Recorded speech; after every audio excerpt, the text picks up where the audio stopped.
Hello, miraculous women and any gentlemen joining me. This is Tiffany, the Miracles Coach. If this is your first time here, welcome. This video is part of a 7-day journey where I guide you to surrender your business to God and allow Him to be your CEO so you can build a business that flows from divine strategy, divine authority, and divine design. You've landed here mid-series, so my suggestion would be to pause and start with day 1 so you can follow the full experience from the beginning and you don't miss the foundation, as all of these days will kind of build on one another. I've linked everything you need in the description if you would like to start with day 1, or if you were drawn to this particular video, you're also welcome to stay and watch and see where it leads you. Either way, I'm so excited that you're here. And for those of you who've been around for a bit, welcome to day 2 of the 7-day surrendered business experience. Today is where we begin our first actual lesson on surrender. And I think this lesson is so foundational to the full 7-day experience because until we have a full understanding of exactly what surrender is, what it is not, what it means, what it does not mean, the other days and the other lessons won't fully land. Because each day breaks down even more and peels back another layer of surrender that allows you to see it deeper and then activate and experience it in your life so it can work miracles for you. And so one of the ways that I think we get so mixed up with it is that there's so many different ideas about what surrender is. So many people see it in a different way. And I feel like the world just kind of has this idea overall that surrender is some sort of weakness or that you're being forced to give into something that you don't want to give into. It typically implies loss or defeat. Most people hear surrender and they think giving up, waving the white flag, losing the battle, passive, powerless, weak, letting life roll over you instead of standing in your strength. Some people see it as resignation, settling. It is what it is. I can't change it. I'll just deal with it. And then also a lot of people see it as lack of control and losing control, which terrifies most people in a society that glorifies control, grind, performance, and doing all the things. So now let's view the actual definition of surrender so we can get a clear understanding of what this word actually means. Surrender is defined as relinquishing power or control to someone else.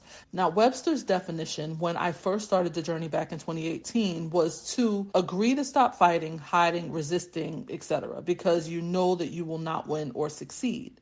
Also, to give the control or use of something to someone else or allow something such as a habit or desire to influence or control you.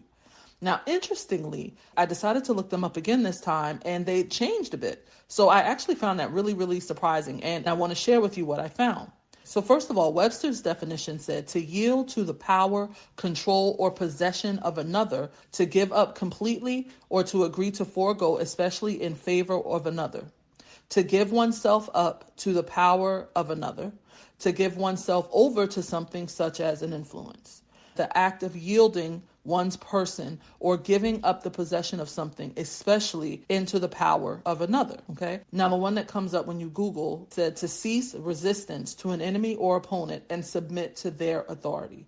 Give up or hand over a person, a right, or a possession, typically on compulsion or demand. And then there was also a sports definition that said to lose, basically. And typically you'd mean to lose a point, a game, or an advantage. And then the last definition said to abandon oneself entirely to a powerful emotion or influence. So basically to give into. So these say a lot of different things, but kind of are all saying the same thing. The world's view is typically weakness, settling, losing, or something to that effect. But if you were willing to broaden or even expand your perspective, you may actually be able to see it differently. Because in my opinion, when I read most of these definitions, I feel like maybe with the exception of the one that I had from back in the day that said to allow something such as a habit or a desire to influence or control you, because I definitely don't think that's a good thing. But one of the things that I noticed immediately about this is that none of them said anything about being weak or being forced to do something that you don't want to do. In each one of these definitions, it's you choosing the action. Notice it says to agree, to give control, to allow something. So in every situation, your choice and your cooperation is absolutely necessary. It's not just something running over you, forcing you, or making decisions for you. You have to choose to relinquish your control or your power. And so I really don't see most of them really as negative, because when it says to agree to stop fighting, hiding, resisting, I mean, that's not a bad thing, especially if you know you're not making any progress with something, you know you're not getting anywhere. What would be the purpose of continuing to fight or resist or whatever? Now, a lot of people may not like certain certain ones, like cease resistance to an enemy or opponent and submit to their authority. I can see how that would be negative. In a sports sense, I could see how surrendering would be negative. But to give up completely or agree to forego, especially in the favor of another, to give up unto the power of another, to give oneself over to something such as an influence, the action of yielding, giving up the possession of something, especially into the power of another. Like, all of those things are really not bad things when we really look at it in a bigger picture, because what really matters most is whatever you're giving up to. Now, another one of the most common beliefs about surrender is that it simply means giving up and doing nothing, that you no longer care what happens, so you're going to cease taking action. That's how most people think about it. And if I'm being honest, I guess that could be true to some extent.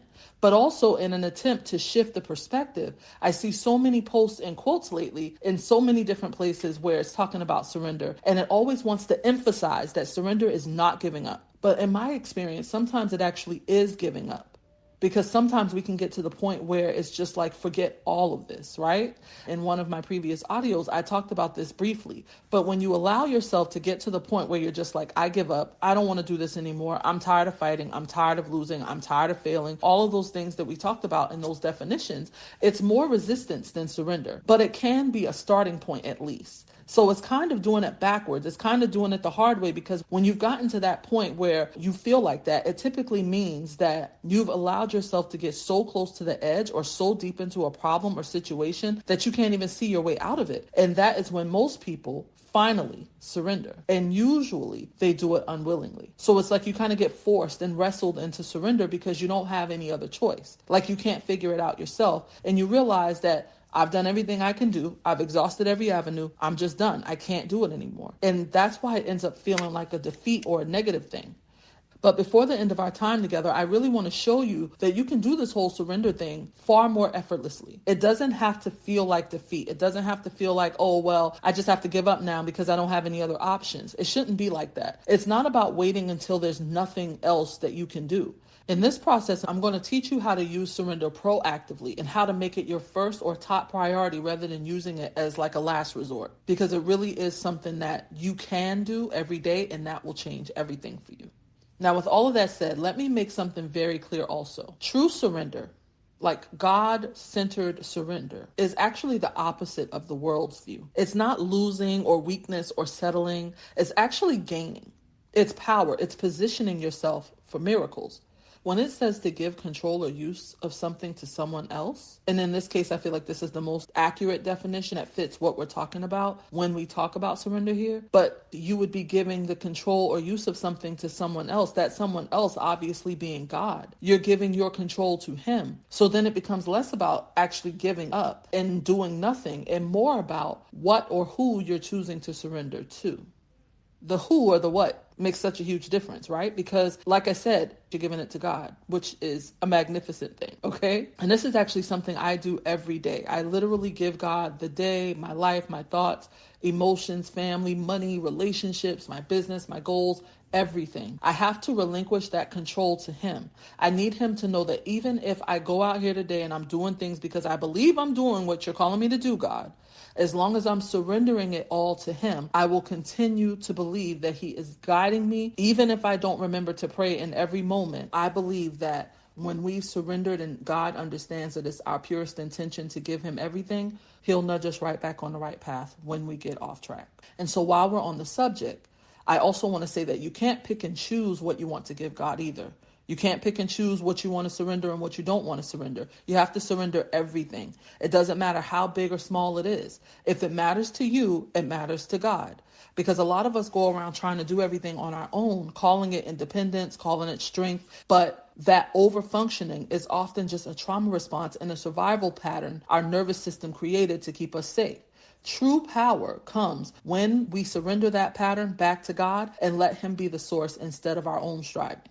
You don't get rewards or accolades for being a child who doesn't bother God or doesn't need to ask him for help. God is my BFF, my ride or die. He is my father, literally my everything. And I go to him for everything. And I truly believe and know that he wants to be included. When I'm parenting, needing guidance in my marriage, working and building my business, I just give it all to God. And I even noticed in the last few months that there were some small things that I wasn't even considering that I could give to God, because I'm not perfect at this either. I am constantly constantly working through this, and you'll hear me talk about this a lot, even more in the behind the scenes, but I always share my own personal struggles with surrender because I want you to know that it doesn't have to be perfect for you to be able to do it. It doesn't have to be perfect to live a surrendered life, because God knows that in our humanness, we're going to try to do things on our own. It's just a part of who we are. And when I realized that there were things that I wasn't considering and God brought them to my attention, I surrendered them. And I noticed that the more I surrender, the more he takes control of things that I don't want to or shouldn't have to deal with in my life. That's the best part about it. Because a lot of times God wants to handle things for us, but he can't take anything that we are not willing to give him. He wants to work the miracles for us, but we got our hands all in it. We're trying to figure it out. You're over here trying to save up the money to do or have something, saying, oh, I'll just wait until I can afford it. And then you kind of put it on the back burner or whatever, and you're not even considering God in the equation. We're stressing and we're worried about how we're going to do this, how we're going to do that, how we're going to pay this, how we're going to pay that. And you can just give it all to God. To me, it's just such a simple thing. And I'm not perfect, like I said, at it. But in most things, I'm just like, yeah, let me give this to God. Let me ask God for his opinion or his input on this thing. Let me ask God for his support. Give it to God. And I'm telling you, it will absolutely change your life.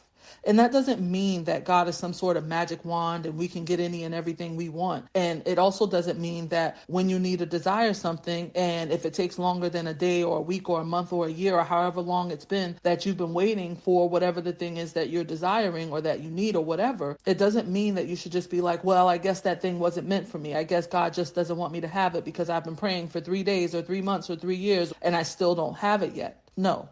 And I know that sometimes we may question, well, God, is this something that you really want from me? Is this something that you want me to have? And there's nothing wrong with that. There's nothing wrong with having those questions. There's nothing wrong with asking God questions. I ask God stuff all the time. I know people used to say, I don't know if people still say that, but they're like, don't question God. I question God all the time. I ask him things all the time. And I usually get answers. I may not always get the exact answer I want in the exact time that I want it, but I'm still going to ask whether I get the response or not. But 9 times out of 10, he'll respond. So you can ask God, because the first thing is to get clear. But if you know, because some things, there are just things that you know that God has shown you this thing. You've seen glimpses of it. You can see it. You can feel it with everything in you. Everything in your being knows that that thing is meant for you. Then you don't really have to question it. If it's not coming, then the question becomes less about, is it really meant for me? And more about, what are you doing to stop it? How am I blocking this? How am I stopping this, God? I need you to show me. Because you could have been waiting so long for a particular promise that it might feel like you just should let it go. And I get that if you do feel like that. You might just be like, forget it. I don't care anymore. And maybe you need to feel like that to some extent. Maybe that's the way that you can release it and let it go. Maybe it's not coming because you're grasping too tightly. And so you may just have to release it a little bit or a lot. There could be a multitude of reasons why what you need or desire is not unfolding the way that you would want it to. And when that's the case, we just have to be willing to surrender the attachment and the grasping and the insistence that it happens the way that we want it to happen and in the time that we expect it to happen. You cannot see what God sees or know what God knows. So you just have to trust that God knows best, because there could be so many things going on that you just can't see. I remember back in the day, I shared a story because I heard a lady talk about how, I don't remember where I heard it, but I remember her talking about how she wanted to build a house in this particular community. And she was so excited about it. And then she went through the process and everything, and it fell through at the last minute. And she was so devastated.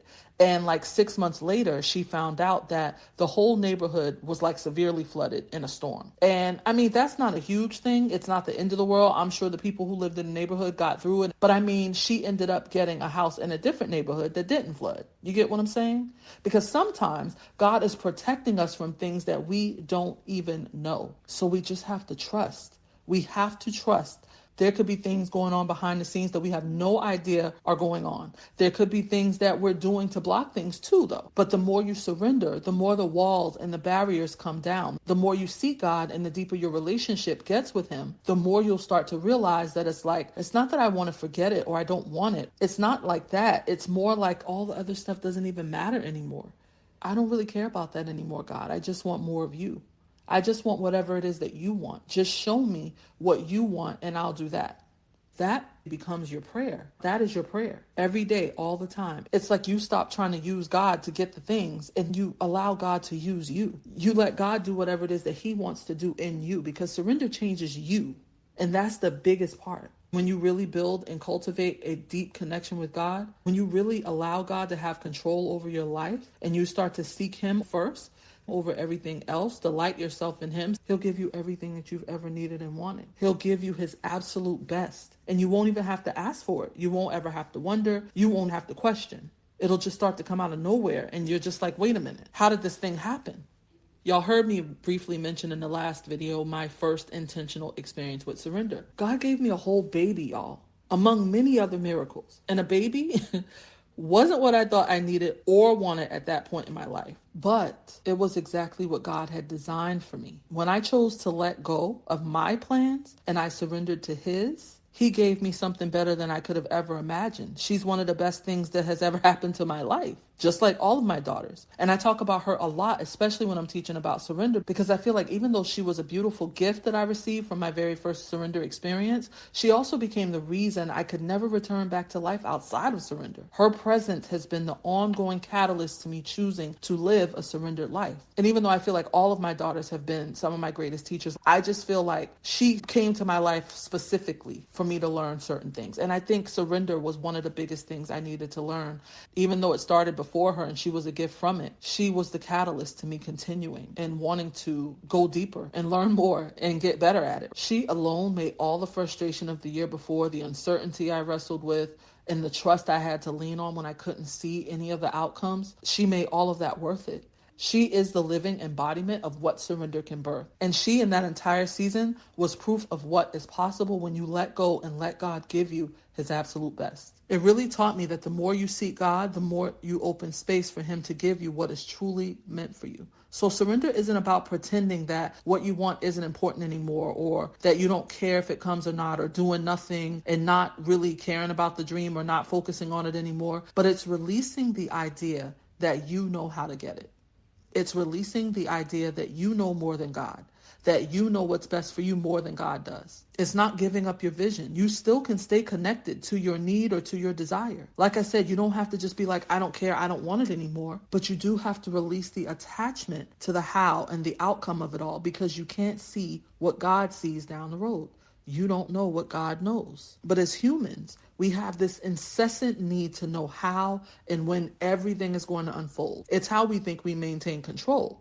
But it's one of the biggest problems we have that blocks the majority of the miracles and the blessings that God is trying to get to us. But surrender is letting go of the how. It's letting go of trying to figure things out that aren't meant for us to be worried about. And I don't want to get too deep into that. That's day 7. It's one of my favorite days to teach, because the how is what trips us up the most in our miracle creation. But when you release that, it's opening the divine opportunity for God to show you, because you don't know how to get wherever it is that you're trying to go. That's what I really want you to get in this whole thing. You don't know how to get there. If you knew how to get there, you'd already be there. If you knew how to be a billionaire, you'd be a billionaire by now. Right? And one of the examples that I love to use in this situation is, imagine if you were trying to drive from California to New York or vice versa without a map. And you're like, oh, I'll just get in my car and I'll just drive in the direction I think is right. And I'll probably have to stop at a gas station along the way or get some food or whatever. So I'll just ask some people there for directions, or I'll let them try to tell me what they think the best way to get there is. Or I'll just keep driving and I'll figure it out eventually. I'll look for the signs. I'll follow whatever signs pop up while I'm on the interstate. And I'll just hope that I'm going in the right direction.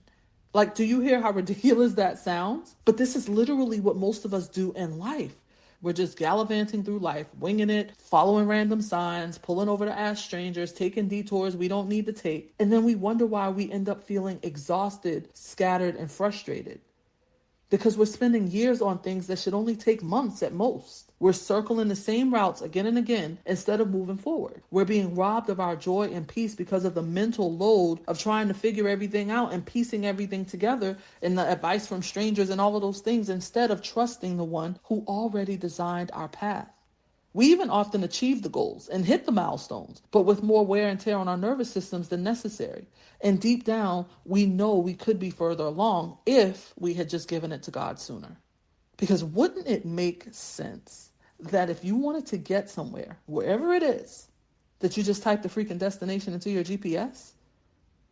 I mean, that is the equivalent of surrender. It's the equivalent of connection. Before we can do anything, we should be asking for the directions. We should be asking God for support.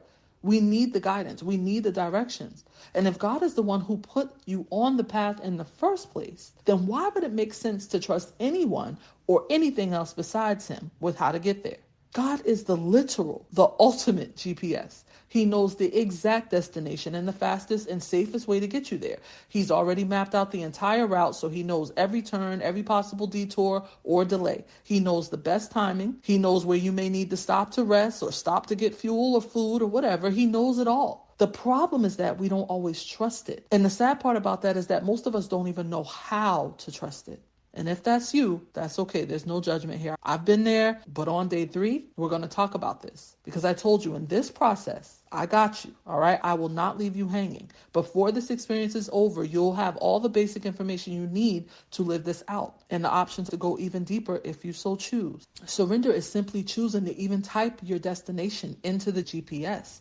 By making your connection with God your top priority every single day, listening to his voice and following his directions, even when they don't make sense, because they don't always. Sometimes we think, okay, I asked God to help me with this thing, but I feel like I'm totally going in the wrong direction right now. This is exactly the opposite of what I asked for. I know. I get it. Trust me. We'll talk about that some more too. I promise. But for right now, that is surrender. Trusting the process, trusting the guidance, knowing that I gave you this, God. So I'm trusting that you're moving me in the right direction. It's not you figuring it out. It's not you controlling every turn and every process of the journey. It's not you trusting yourself and the world or the industry more than the GPS that already knows the way. Because honestly, why are we trusting in those things like they can get us somewhere that God can't? And you know what? I'm completely talking about myself here. Like, I'm just going to be real with y'all. I'm bringing y'all into the conversation, but this was a conversation I had to have with myself so many times because this is something I did in my business for years. And I'm not saying this to say that there's anything wrong with coaching. I mean, I am a coach. I love coaches. I love mentors. I love having them in my life. I have 2 right now, as I often do. I always have coaches because I believe that while God is the ultimate GPS, we're not meant to journey through life and especially our callings without other humans. We need mentorship. We need connection. We need community with other people in these journeys. It helps us a lot. Mentorship is God's design, and we can use biblical reference for this. Think Moses and Joshua, think Elijah and Elisha, think Paul and Timothy, and even Jesus leading ordinary men with extraordinary assignments. In every case, the guide had already walked the path. That's what coaching is meant to be today. And the most powerful coaches, my favorites especially, are the ones who give you more than strategies, but they lead you closer to God. They help you strengthen your identity in him while you build the vision he's given you. That's when coaching becomes divine assignment and divine connection, sharpening your leadership and deepening your intimacy with God at the same time. That is powerful. That's what really matters. But I remember early on, and not even early on, maybe up until really just about 2 years ago, I always felt like I needed business coaches to tell me how to run my business. And that's a whole other conversation for another day, but I'll just say this. How am I going to ask somebody else how to run something that they didn't give me to do? You ever think about that? I'm not saying there's anything wrong with business coaches. We do need to learn things from people because God can't physically come down here and do everything and teach us everything. But a lot of times he'll guide us to a person to help us. So there's nothing wrong with being connected to a person or to a coach or anything, like I said. But there isn't anybody who can tell me how to run what God gave me to do. It's God's vision. It's God's blueprint. So it's just insane that I thought that I had to have somebody all the time to tell me how to do exactly what I needed to do. Then the funniest thing is that I always did what I wanted to do anyway. I told y'all in the very first video I recorded on this channel, I'm a rule breaker. I don't believe in rules. I don't care what you say I have to do because I'm always going to see if there's another way I can do it. And a lot of times I feel like we know deep down that there is a different way. And I did this for years, trusting in other people and their instructions and them telling me that it worked for them, so it'll work for me. And then I wondered why the business wasn't working the way that I wanted it to. So yeah, I'm not saying that it's not extremely valuable to have that kind of support on your journey. I think it's absolutely necessary. But again, who you're doing it with is important.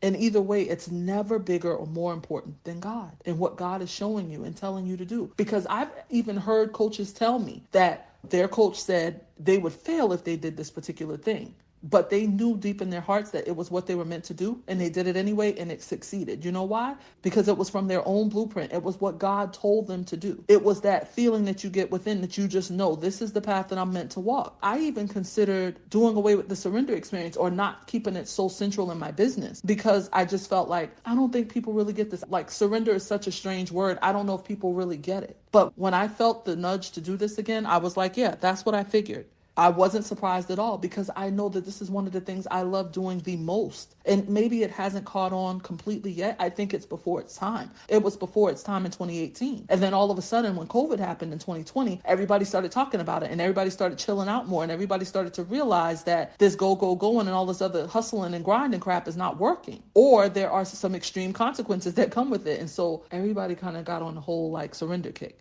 I'm not saying there weren't people talking about it before, but it definitely wasn't as widespread as it is now. So yeah, this might be a little bit before its time, but I'm okay with that. I'm going to share it until it picks up, because this is something that can change your entire life. It's so important that we stay focused, that we keep our eyes on God. We have to keep our gaze fixed on him all the time. All these other things that are going on outside of us and around us, and checking out what Mary's doing, and oh, she has this, and how come I'm not married yet and she is, or how come she has a house and I don't, and how come her business is making 6 figures a month and mine is barely even making 5 figures, 4 figures a month. We can't focus on those things though. We have to stay focused on God. So it's important that we take the time to pause and even stop when it's necessary and connect with God. Relax into his arms. The hustling and the grinding is not going to get you anywhere. None of us are designed to do it that way, especially not women. We have to ask him for direction and then allow him to direct you. Because more often than not, you will find that after taking that break and just allowing yourself to chill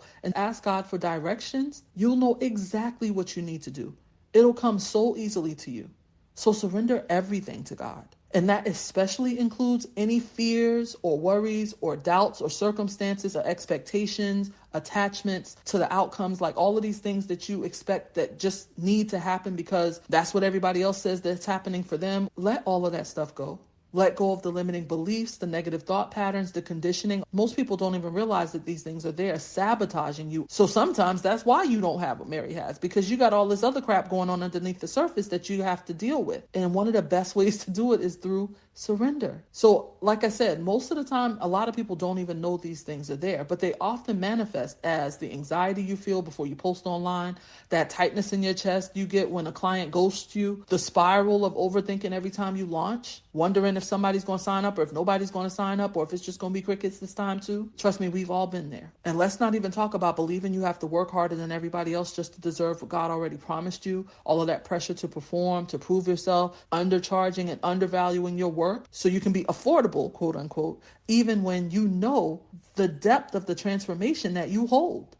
And that constant push to keep up with what the industry is doing, to do things the way everybody else is doing it or the way everybody else says it should be done. All of those funnels and formulas and structures, paint by number systems, like everybody has some kind of exact way that business should be run, is different for all of us. It's not a one size fits all thing, but we'll continue to try to fit into those things, even when you know your spirit is telling you there's another way and likely a much better way. These are just all symptoms of old programming, symptoms of outdated identity. And surrender is what interrupts that. And it's not just a one-time thing. Surrender is a lifestyle if you're choosing to do this, right? It's not a one-time thing. You have to surrender these things again and again every time you feel like they rise back up. And you can conquer a lot of these things. Like, for example, there are seasons that I've conquered a lot of things, but when you move to a new level, a lot of times those things pop right back up in a different way. You know how they say new levels, new devils. I don't believe in that, but I do believe in new levels, new things to work through. A lot of those same things come back up and they just show up in a different way. And they'll keep circling through your subconscious, showing up in your thoughts and in your body and in your business.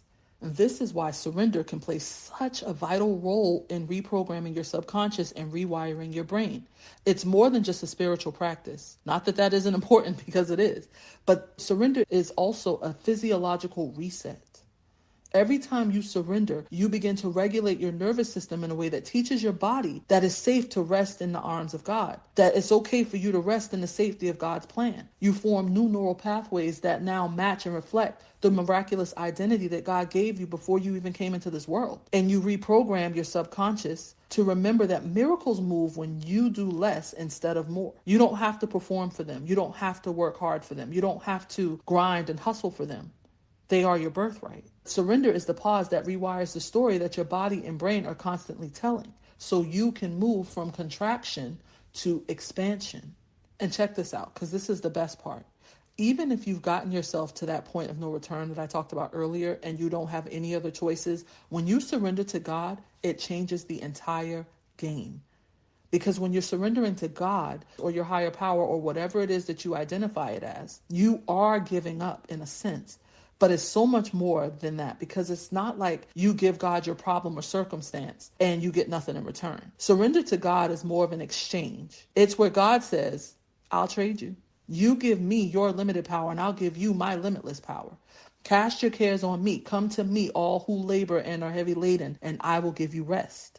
You give me all of the fear, all of the worry, the doubt, the pain, the negative self-talk, the anger, the stress, the pressure, all of the control from the situation. You give it all to me, and I'll give you my love, my grace, my joy, my provision, my abundance, my favor. I'll give you miracles. You get to give up and release all of that to God so that you can receive what God wants you to have instead. And that's the funny thing, because you don't even have to give anything. You don't even have to do anything to receive those things from God. Those things are your birthright already. So none of these things require hardship or pain or any of that first to receive them. They don't require fighting and figuring out how to get them. They just exist, and you open the space for them to move towards you when you choose to let go of everything else you're holding on to.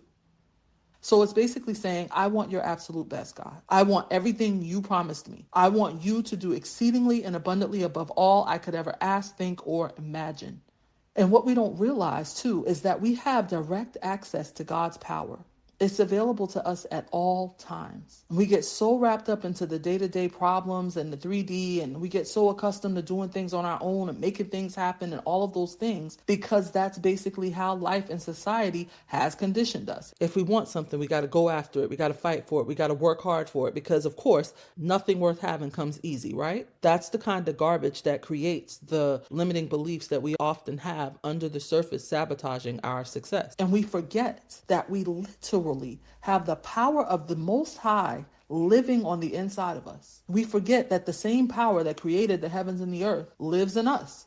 Although most of us do know this intellectually, right? Like, I feel like you know this. But in our humanness, we forget that we are divinity in human form. We forget that we are walking, talking, breathing, moving miracles. And like I said in the last audio, this is something you're going to hear constantly anytime you're in a space with me. This whole miracles thing is so much more than just my business or just my brand. It's not just some cute concept I came up with one day and decided I wanted to call myself the Miracles Coach and talk about creating miracles as some woo-woo, airy-fairy idea. It's so much bigger than that. You are the miracle. That's where Miraculous Women came from. And I can't wait to share more about that with you in the next series, where I break it all down and explain to you what Miraculous Women really means. Because when you really understand that you are the freaking miracle, that you are the catalyst, you are the power, you are the portal, and that you make all the things happen with the power of God that is working through you. It's not you doing anything within your own power or might. I want to make that clear. It's all God. Everything we do flows by God's Spirit and through His power. But because we like to feel in control, we often convince ourselves that we've got it all handled until life gently, or sometimes unfortunately not so gently, reminds us otherwise. Sometimes circumstances will arise that are outside of our hands, not necessarily to punish us, but to draw us back into trust. The truth is, control has always been an illusion. Surrender is about remembering who's actually in control, who's really carrying the weight, and then choosing to rest fully in that. So everything that's happening, everything that's going on, it's all because of God's grace and God's power that we can do anything. The fact that you woke up today, that you walk and speak and think and create, you're sitting here listening to this video. None of that is small, because I know it all seems very simple and habitual. And we adopt this idea that we're the ones doing it, that we're the ones making all of these things happen. And then the bigger, not as simple things that show up, like building your business or writing content or creating offers, making sales, leading clients, even raising our children, we suddenly feel the weight of it. And we start thinking that it's all on us and that we have to figure it out, that we have to make it happen. But the same God that makes your heart beat and your lungs breathe, or that can develop a baby in a woman's body without you even having to think about it or remember to do it or remember how to do it or do anything more than exist for it to happen, is the same God that empowers you to build, create, and lead, and that sustains your business and your calling and establishes your success. And the moment you remember that it's not all on you and you open the space for God to guide you, you shift from heaviness into flow. And that's a really big part I want you to get. And I might talk about it on a different day, but I want to drop it here while it's fresh on my mind so I don't forget to share it with you later. But when you obtain things and accomplish things and achieve things through your ego, through your pushing, your striving, and your making it happen on your own without consulting God, you become the one responsible for sustaining it. And who wants to carry that burden? Because anything you birth from your own strength, you have to keep alive with your own strength. But when you allow God to guide the process, what He gives you, He also sustains. That's the difference between carrying everything on your own and resting in the flow of God's provision. So I don't want you to feel like surrender is something that's all deep and spiritual and complicated. It's really simple. Surrender is simply choosing to let God add His super to your natural and His extra to your ordinary, which creates a synergy that you can use to create miracles in your life. But if you don't tap into that power and you don't get yourself plugged into the power source every single day, then you are extremely limited. And that's why life feels heavier than it should or was designed to be. And why you often find yourself striving and still not succeeding in the very things that God has called you to, like running with His vision or carrying out your purpose or building a successful business that doesn't require sacrifice of your joy and your sanity and your family and all the things that matter most. And it's so crazy because I'm saying all of this to you guys, right? But I've been so stressed this past 2 weeks or so since I started this experience. And I feel like, honestly, it's been since I first started my YouTube channel, but it really heightened over these last few weeks because I haven't worked in my business for over a year. I think I mentioned that in one of my previous videos. And so many things have changed in my life since I first started my business back in 2014. I have a whole other child now. When I had teens and tweens before who were pretty self-sufficient, it was much easier to just jump on a live stream or do an audio really fast or even do a YouTube video perhaps. But now I have a younger child who has very high needs that I often have to be more available for. But even on top of that, a lot of things have changed in the industry too. So I think I look at things and I have this idea that things have to be a certain way or things should be done in a certain way. And I have to remember that I'm choosing to create a business that flows with my life and with my family and with my natural feminine energy as a woman and with God's rhythm and not with how everybody else is doing things. And not just because everybody says that you have to hustle and grind and work hard and constantly work 24/7. I don't have a life that allows for that. I don't have a family that allows for that. I don't have a capacity for that. And honestly, I wouldn't want to do it that way. And I think we get hung up in things having to be done a certain way. And I have to constantly remind myself that this isn't about anybody but you and God. This is what you and God are doing. And as long as God is pleased with what you're doing, it doesn't matter what else is going on the outside or what everybody else on the outside thinks. So I have to choose to not let it be difficult. We actually have to choose peace. We have to choose ease. We have to choose flow. It's not something that just comes because we wanted or hope for it or wish for it. We actually have to choose it. We have to decide that we're not going to allow things to be difficult anymore because things can be so much easier than what we're allowing, but we actually have to choose it. And one of the best ways to allow things and to choose for things to be easy is to just let God be in control. And what I love most is that God, being the awesome God that He is, even when I forget, He always steps in and reminds me like, hey, it's okay to surrender this. It's almost like He'll just give me that loving nudge to say, if you're delivering this experience, it's meant to be done from a space of surrender and flow. There's no other way that you can do it.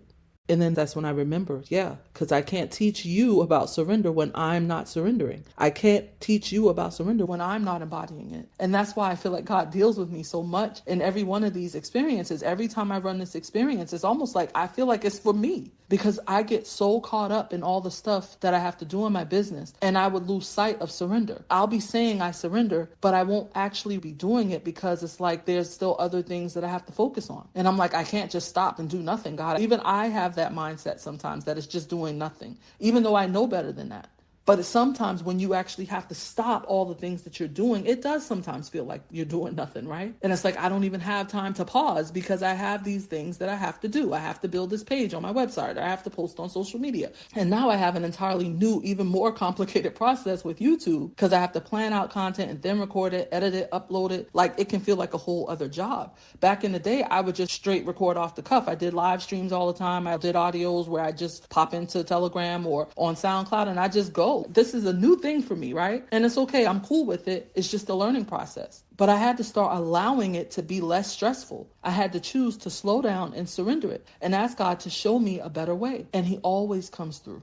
So he's been walking with me through this entire thing. And I share a lot of it behind the scenes in a Telegram group. But I had to change dates and things like that. I had to make a lot of adjustments that I didn't really want to make. But at the end of the day, I knew it was what was best. Even this week, I'm really just having the realization, which I don't know what I was thinking before that. But with the life I have, one video is really my limit, at least for now.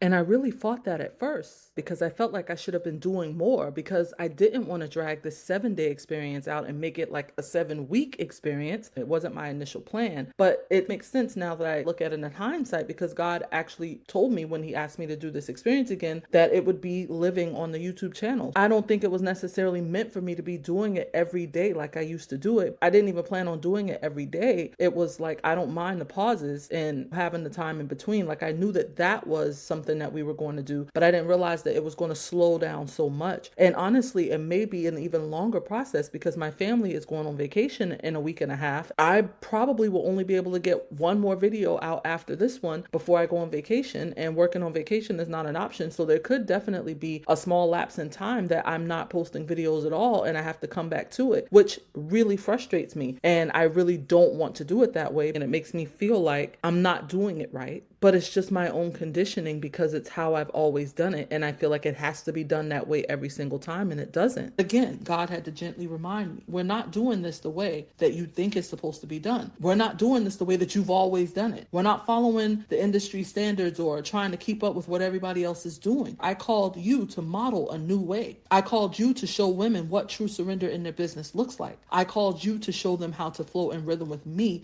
instead of performing under pressure. I called you to show women freedom, how to rest in me and trust my timing, and then still receive and prosper in their business. And so when I heard that and when I really felt that and understood that, I surrendered it all of it. Not that I'm always surrendered, but I feel like even in some moments I have to surrender even more. Like I tell you guys, it's always more. There's always more. And I told God, okay, I'm trusting you with this process. I've never been on YouTube. I don't really know how that works. I've only done a short series on YouTube and it didn't last very long. This is not my thing. It's your thing. The surrender thing is not my thing. I mean, I didn't come up with it. It's God's thing. It's God's assignment. It's God's vision. It's not mine. And I really want to make sure that I hone in on that. It's not ours. The thing is not ours. If you're called to do something extraordinary in the world, it is not your thing. And it's funny because I was telling you guys I hadn't read a surrender book in a while. And so as I've been going through this process, I kind of started reading some things again. And I was reading Tosha's book, Tosha Silver, It's Not Your Money. It's the book that I mentioned in the last audio that I really wanted to encourage you guys to read. It's so powerful. And I love how she talks about it's not your money, because it's not, right? None of this stuff is ours. And when we let go of the idea that everything is ours, and we start really realizing that it's all God's in the first place, it'll be so much easier to move through life and to navigate all of it. So we have to ask for support. The things are not ours. It's not our thing to work out. It's God's thing. So when I don't know how to navigate things, I have to ask for support. And so that's what I did. And I just gave it all to him. And I immediately felt lighter. At the beginning of this week, that stress was definitely there. It was very present in every part of my body. I could feel it. And by the end of this week, I felt so much lighter because I was just able to release it all. I just gave it all to God. So yeah, I've shared with you how surrender really can be giving up sometimes, but it's so much bigger than that. I know that the world can't see it from our viewpoint because they don't understand what it means to give up to God, because that's what the definition is for us. That's what we're doing.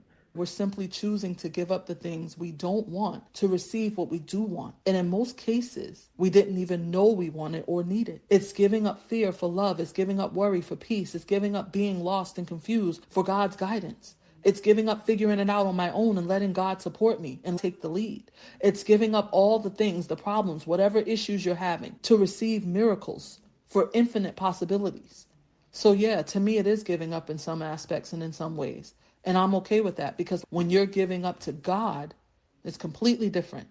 So like I said, surrender is an exchange. It is a divine exchange. It is power, and it creates power within you because it's surrendering to a power that is greater than you and stronger than you. It's a trust that God knows the way and how to do everything better than you can. He holds the key to everything. He has the answer to every question or every problem that could ever exist. And it's the letting go and the releasing of the illusion that we know better than God, that we know how to get what it is that we want, need, or desire in that moment or in any moment in life, period, whatever the thing is. That's what frees us, realizing that we do not know more than God, that we do not know better than God. And I don't know why we try to think that we do. You'll realize that when you let things go and when you give it to him, when you simply ask for direction, when you literally just say those two words, because like I said, people always ask, how do you surrender? Say it. I surrender. It'll almost seemingly work itself out. Sometimes you'll be so amazed and you'll be at so much peace because that's the miracle, right? The miracle is when you choose to shift. And as soon as you choose to shift, the peace comes immediately. And like I said, if it doesn't feel peaceful, it's because you're not really surrendered. So you just have to keep working through it. Keep releasing it. Keep telling God you give it to him. If you have the intention to get it and you really want to understand it and you really want to do it, you will get it. God will help you and it'll become more effortless over time. If you watch the videos and you do the assignments and you really listen to the lessons, and I would recommend listening to them more than once if you can, it will absolutely change your entire life the same way it did mine. And so I'm wrapping up with this. The last thing I want to share with you is a quote by a man named Eckhart Tolle, who is the author of a book called The Power of Now. And after I posted the last video, I was like, dang, I left that book off the list because I intended to include it. But it's okay because it deserves its own spotlight here. Now, I haven't actually even read this entire book. I bought this book only because of this one quote, and I'm going to read it for you. It says, to some people, surrender may have negative connotations, implying defeat, giving up, failing to rise to the challenges of life, becoming lethargic, and so on. True surrender, however, is something entirely different.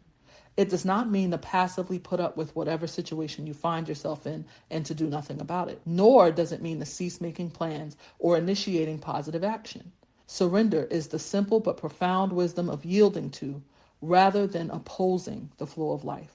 And the only place you can experience the flow of life is in the now. So to surrender is to accept the present moment unconditionally and without reservation. Whew.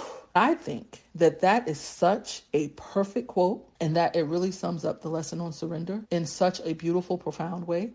And it's one of my favorite quotes to share whenever I'm teaching on the subject of surrender, which I'm doing most of the time, or specifically when I'm doing a surrender experience. So if I'm promoting or posting about it, I usually include this quote at some point in the things that I share because I have studied and practiced surrender extensively for close to a decade. And it's one of the most eloquent and accurate ways I've ever heard it described. This quote opens chapter 10 of The Power of Now, which is titled The Meaning of Surrender.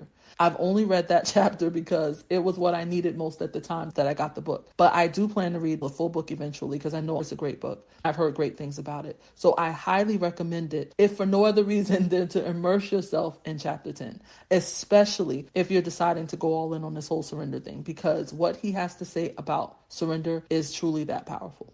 So with all of that said, your assignment for today will be waiting for you inside the Telegram group if you feel so guided to go deeper with the journal prompts, the prayers, and everything that makes this journey come alive. So if you're not already in there, this is another invitation to join us. The link is in the description. Come be a part of the space where all the real-time transformation is happening. And then, as I always say, I'd love to know your thoughts about today's lesson. Please comment, let me know, share with me, share with us your experience. And of course, if you have any other questions, any hangups, I'm confused, I still don't understand this, I need you to clarify, let me know, okay? I will be happy to answer your questions. Also, I would so appreciate if you'd like, subscribe, and hit that little notification bell so you can be notified when I drop the next video.